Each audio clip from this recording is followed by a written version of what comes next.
Welcome to the third day.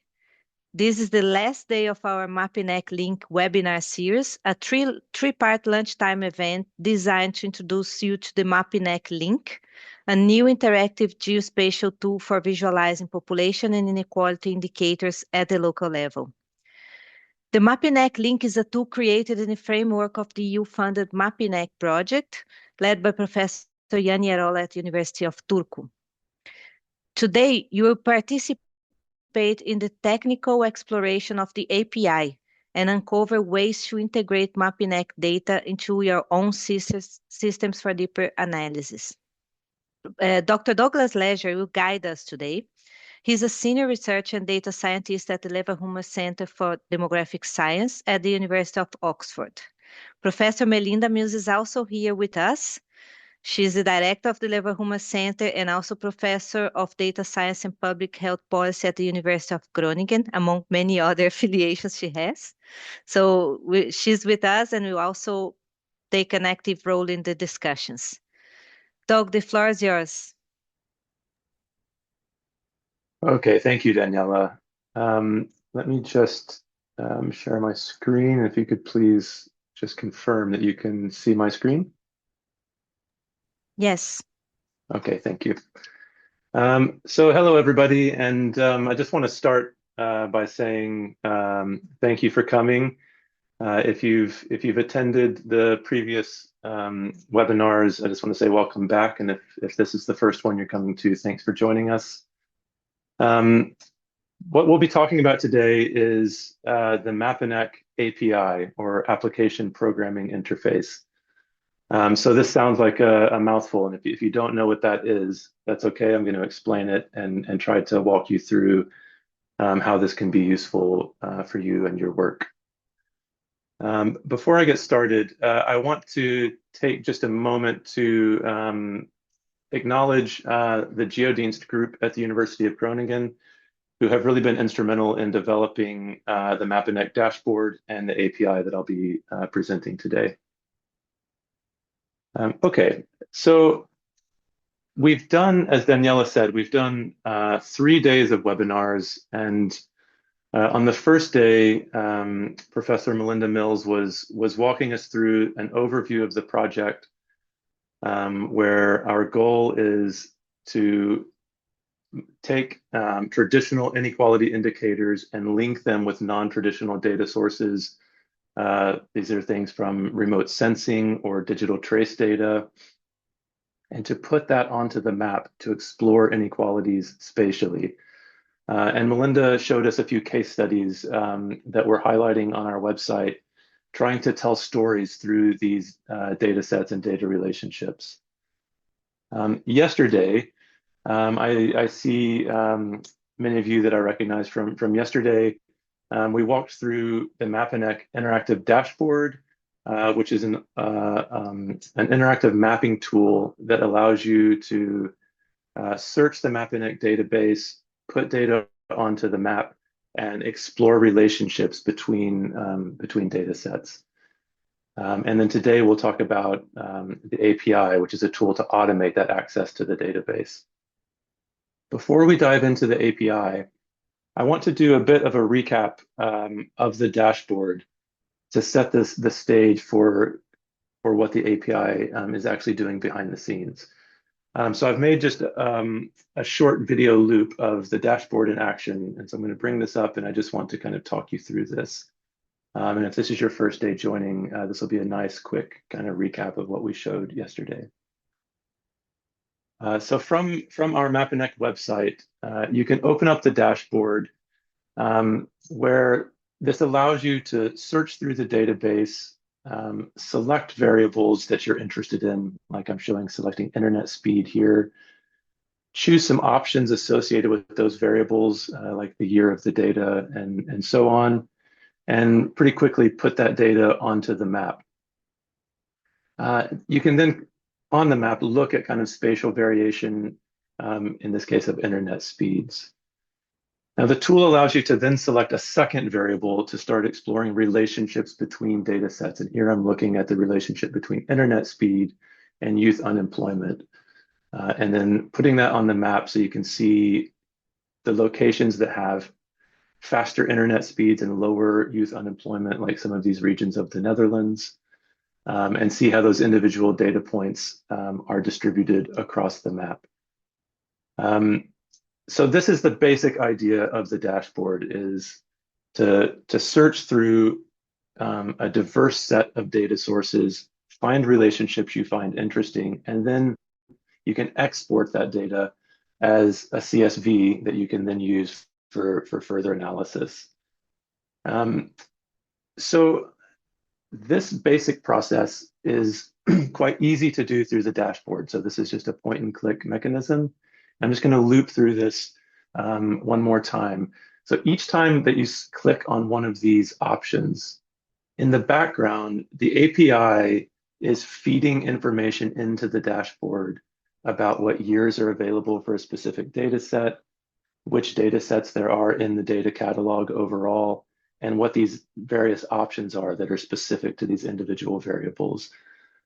So for this internet speed example, are we interested in mobile broadband speeds or fixed network speeds, upload speeds or download speeds?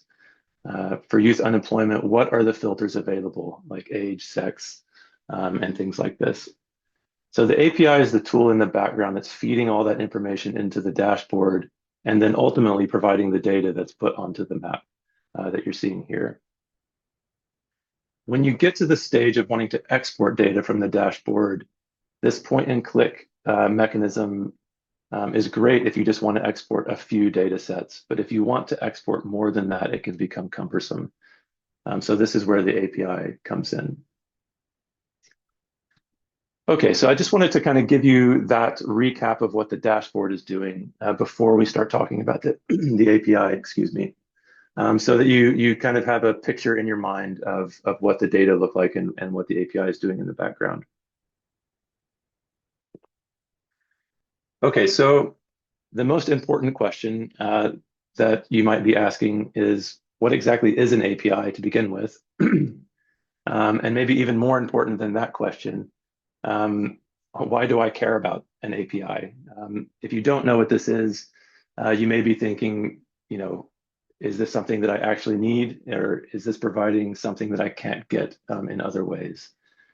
So I want to spend the next 20 minutes or so answering these two questions and diving a bit deeper into how all of this works. So first of all, API stands for Application Programming Interface. I realize this name really tells you nothing about what it is actually doing, so I'm going to give you a picture. So as I was just showing you, when you're using the Mapineq dashboard, it's clear when you're interacting with the dashboard that there's a database in the background that's feeding this data into the map that you're viewing. What's happening is the API is the tool that communicates between the dashboard and the database. So when you're clicking around on the dashboard, your web browser is submitting API requests in the background to our API. The API is then translating that into a database query. The database responds back to provide some data. So in the example I was giving you, it's responding with just the internet speed data, or the internet speed spatially linked to the youth unemployment data. Then the API responds back to your web browser with the API response that's formatted in a way that your web browser can understand. Okay, so this is the basic process of how the API functions. And then we're left with this why do I care part of the question. So if this is you and you're using the dashboard, you're already using the API. And so you're already getting the value that it provides. But if you are a data scientist, you might want to access bulk data. You might want to get more than is available easily through the dashboard. So the API, excuse me one second.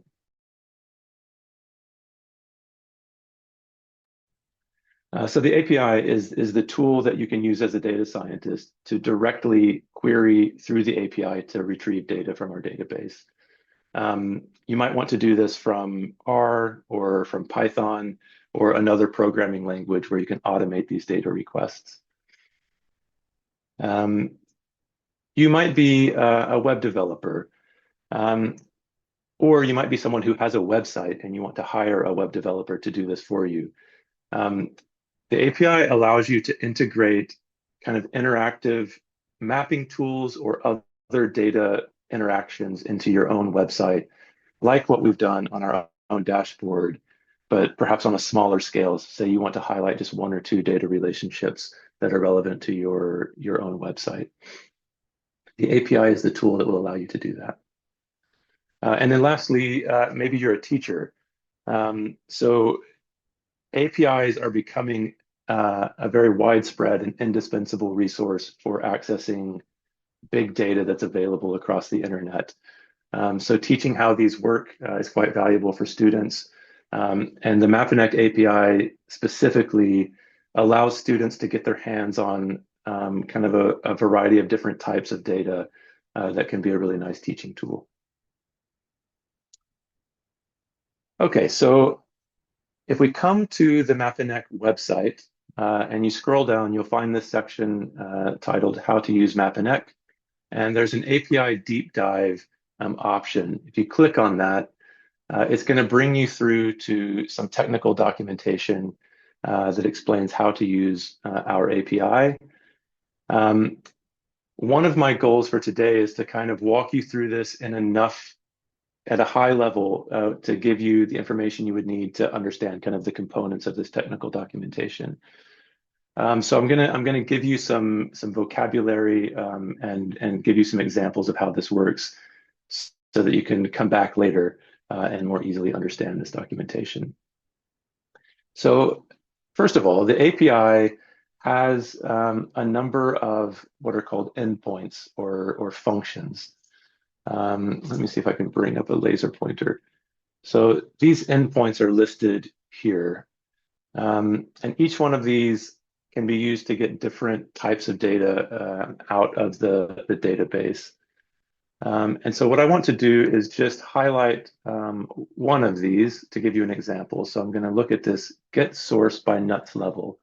And if you click on this in the documentation, it'll bring you down to a description of what this does.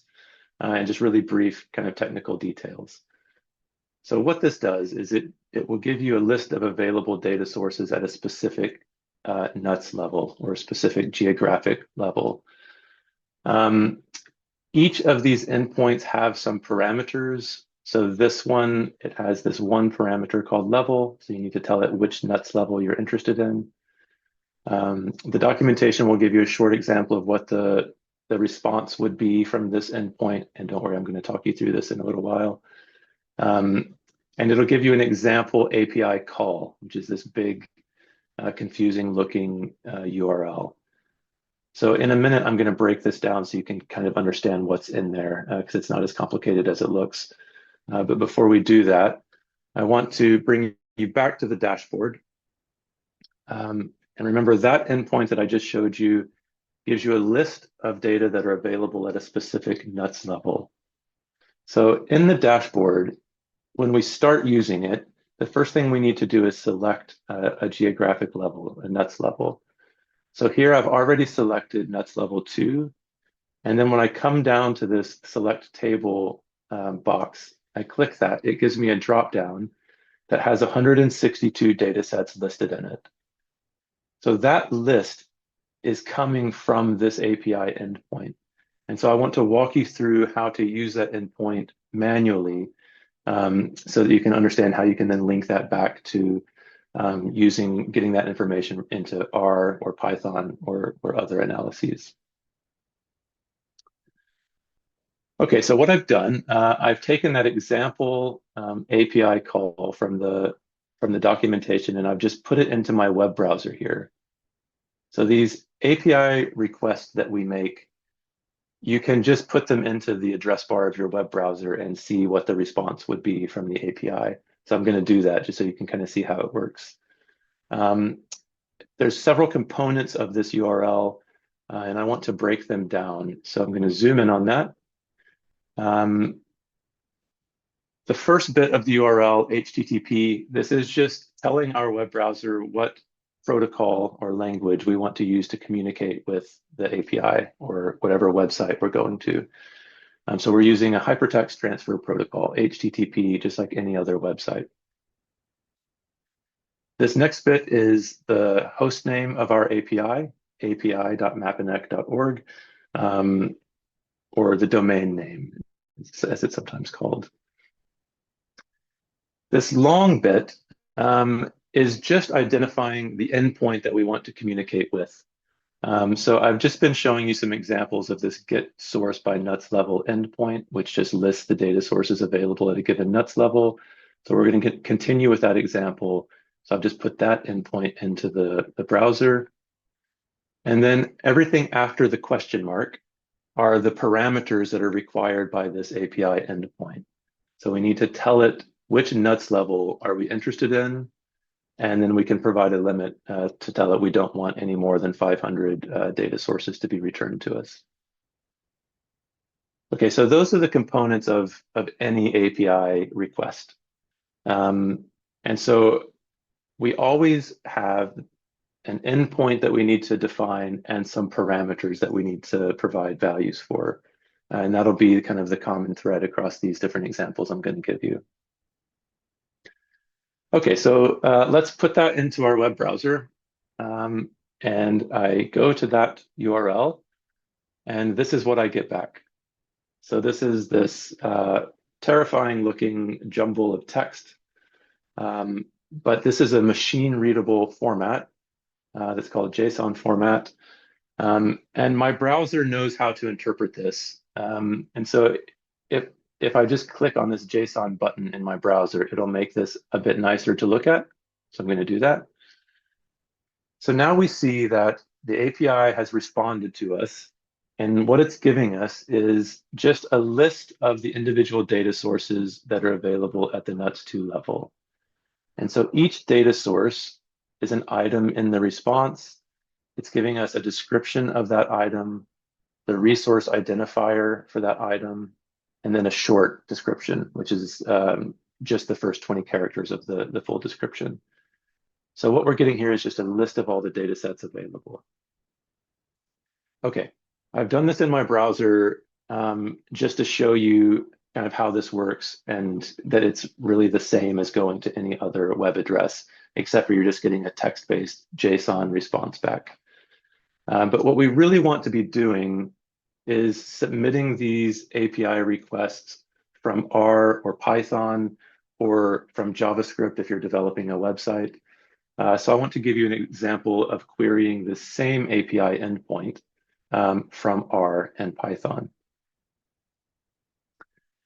So I'm going to show you some code, although you don't really need to understand what this code is doing in detail. I just want to show you the kind of components of it. And if you want the detail of the code, you can always visit the YouTube video of this webinar afterwards to come back to this code. But the basic parts here is we're defining the URL of the API, api.mapineq.org. We're defining the endpoint. So that's the same as what I just showed you in my web browser. Here we want to query this get source by nuts level endpoint. And then we're defining the parameters.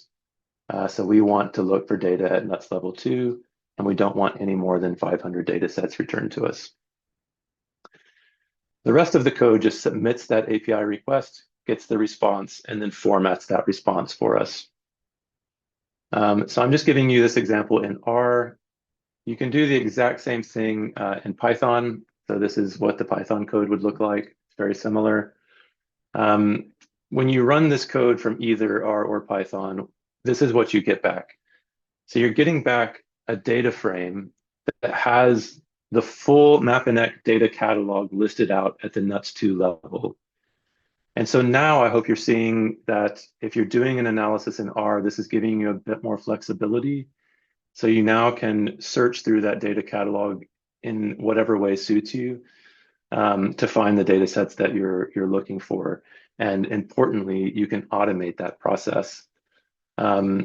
So what I want to do now is just pick one of these data sets and go through the rest of the process that would be needed to query to get the data back for that specific variable. So I'm just going to zoom in. We're going to focus on this data set, which is at risk of poverty rates at the NUTS2 level. The resource identifier for this is the very memorable name of TGS00103.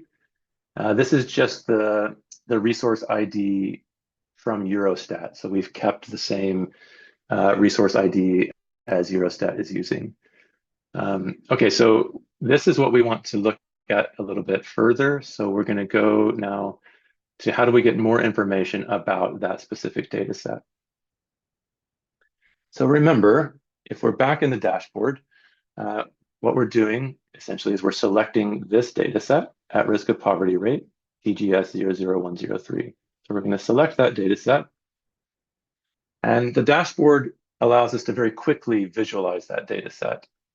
And you'll notice that when you select it, there's a few other options that you need to, or that you can select from. So you can select individual years of data that are available.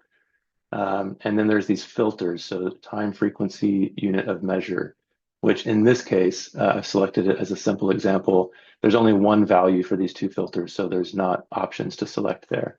There's just one default value. So how do we know what are the data options available if we're accessing data using the API? So there are other endpoints that allow us to get that information. So the first thing we want to know is what are the years and geographical levels available for this at-risk of poverty rate data. So we're going to use this API endpoint, get year NUTS levels from source. So this is going to give us all of the year and NUTS level combinations that are available for this specific data source. So again, I'm going to put the code up here, but we don't need to dissect this. We've just changed the endpoint that we're querying, and we've updated the parameters to be the parameters that are appropriate for this specific endpoint. So now we're specifically asking for data on this data set, TGS00103. Everything else is pretty much the same. We submit the request and then get the response. And what we get back is a data frame that looks like this. So this is just showing us all of the NUTS level and year combinations that are available for this specific data source. So it's all NUTS level 2, and it has data from 2012 to 2023. So now we know those options that are available for this data resource. So if we come back to the dashboard, this is equivalent to selecting the year, and that year list should match exactly with what we're getting from the API. The last step that we need to know about this data before we can actually get the data itself is what data filters need to be applied to filter this data to get what I'm actually looking for. And these filters are different for different data sets in the Mapineq database. So we have an endpoint that allows you to get that information about the various filters that are available. Again, this is just doing the same thing. We're changing the endpoint that we're querying. We're updating the parameters list to be consistent with what's needed for this endpoint. So now we're getting information about that specific variable and also about the year 2020 and NUTS level 2. So we want to know what filters are available for that specific data, year, and NUTS level. And what we get back is a data frame that looks like this. It's just telling us we have those two filters that we saw in the dashboard, frequency and unit of measure. And this matches with what we see in the dashboard. Okay, so we've now seen kind of the data characteristics for this one data set, and we just want to now get the data. So there's a get X data endpoint. You fill it in with the information that you've now learned about this data set, and what you get back is a data frame in R with that complete data set with the filters applied that you've selected based on the information you got from those previous API queries. You can do the same thing for two data sets at the same time using the get XY data endpoint, and it works pretty much the same way. Except for here, it's now going to spatially link your X variable to your Y variable. So you get each row is a nuts2 region, and you get those two variables spatially linked to each other. You know, in our initial example, the X could be internet speeds and the Y could be youth unemployment rates. Okay, so I just want to give you a quick recap of those steps. So first, we want to get a list of the data sources. We then get the nuts level and years that are available for a specific data source that we're interested in. We get the filters that are available and that need to be defined to filter that data set to get what we want. And then we get the data. And we can link that data set with a second data set if we want to. So don't worry, you don't have to memorize all of this. Remember, you can just come back to the website, go to this API deep dive section, and get this technical documentation.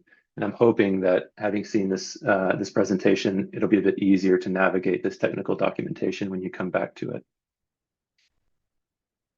Okay, so I'm going to return now to my first slide. What is an API? I hope you have a bit of a better grasp on that after this presentation. Put simply, it's a resource to query Mapineq data. It's designed for automated data requests using this HTTP request procedure. You get back a response that's formatted as a JSON, so this text JSON object that we saw in the browser example. The API is made up of a collection of endpoints that give you different functionality, and each of those endpoints has some parameters that you need to define values for. And then the more important question, why do I care about all of this?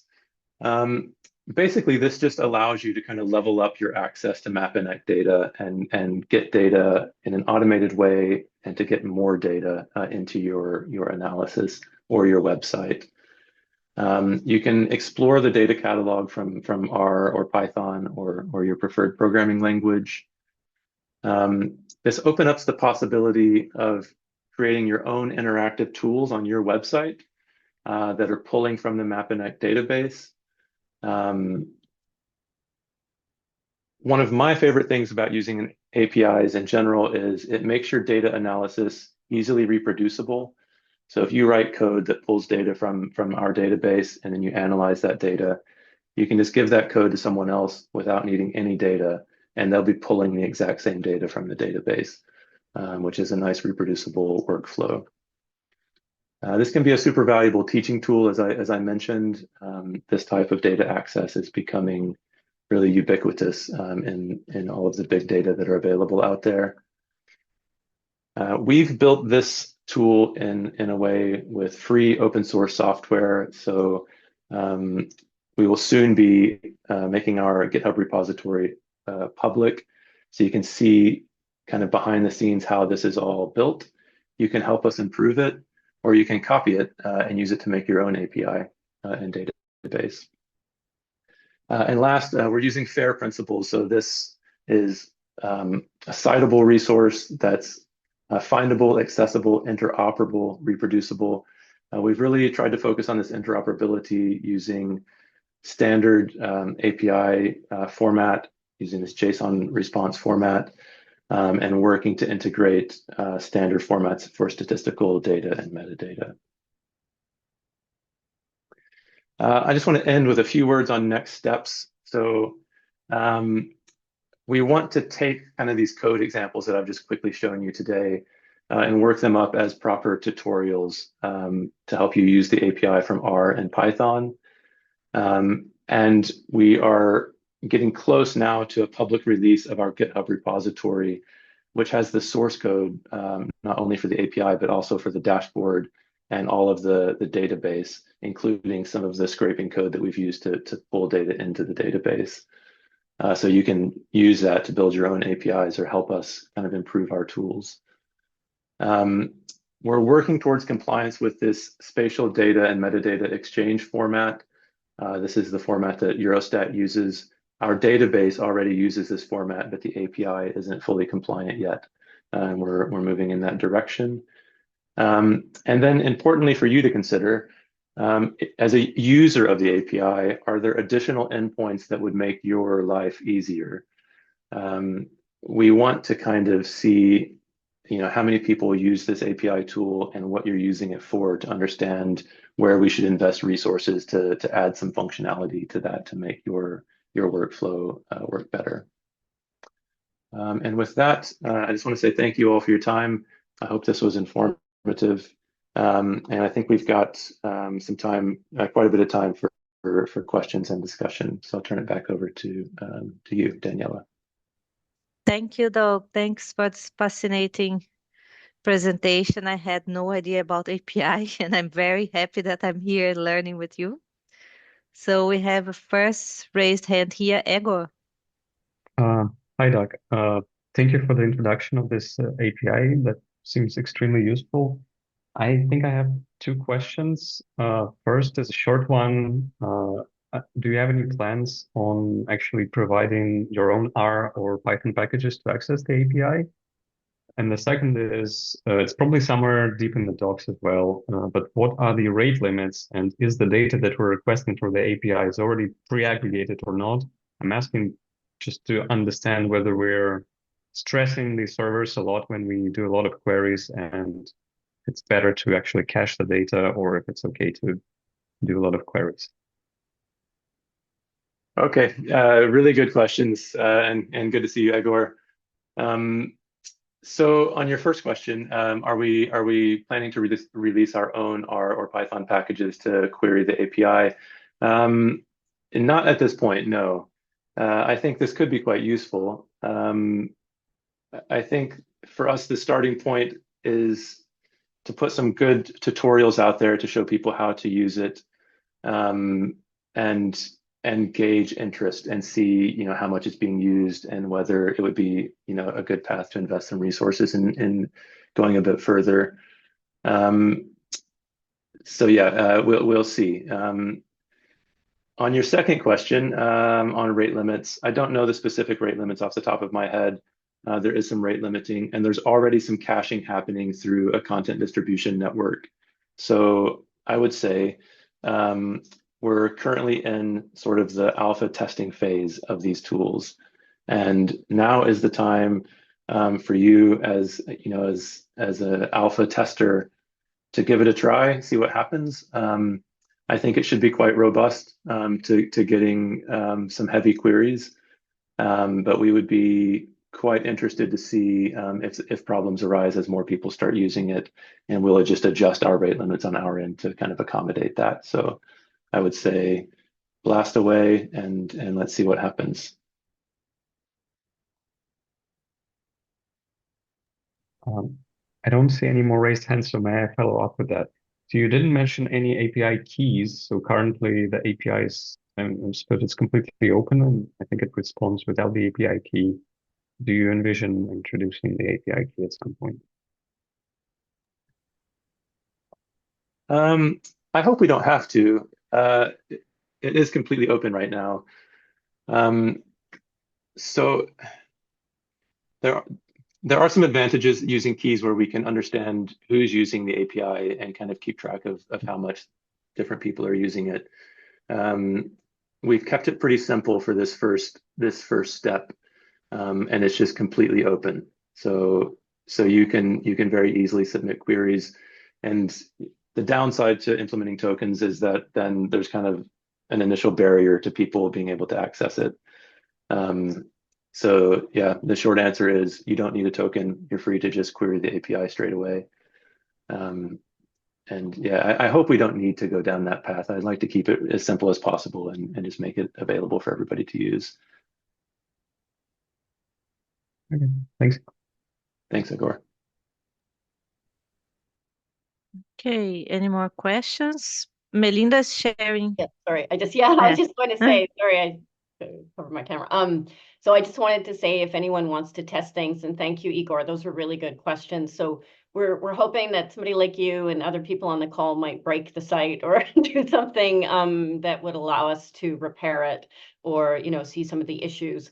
So I've put an email in. It's a general email. She knows it's coming. So if you have any questions, just or any problems that you run into, and we're developing a frequently asked questions as well too. So just question. I was typing these things out. So questions you have or issues that you have, please let us know. Also things that you might think would be really useful for people to know for frequently asked questions or problems that you have. We'd appreciate if you could feed back to us as well.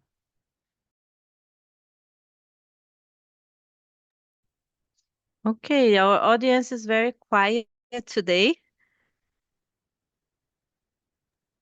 I don't see any questions coming. So I think we can finish the session earlier. What do you think? I think that it was very clear what Doug described. Yes. So I think everybody just wants to go on and get working on it. Thank you, Doug. I thought that was extremely clear. Thank you. Yeah, my pleasure. And yeah, I think across the 3 days we've kind of gotten nerdier as we've gone along. So yeah, hopefully we've given you some information that will help you kind of digest this when you come back to the documentation. And yeah, like Melinda said, we would love to hear from you and how you think about using this tool. But yeah, thank you all. Thank you so much for joining us. For all who stayed for the 3 days, those who joined only today or yesterday and today, it was great to have you with us. And you'll receive a follow-up email. I'll send you with the recordings, and feel free to share this with your colleagues. And hope to see you in the next meetings of Mapineq. Bye bye.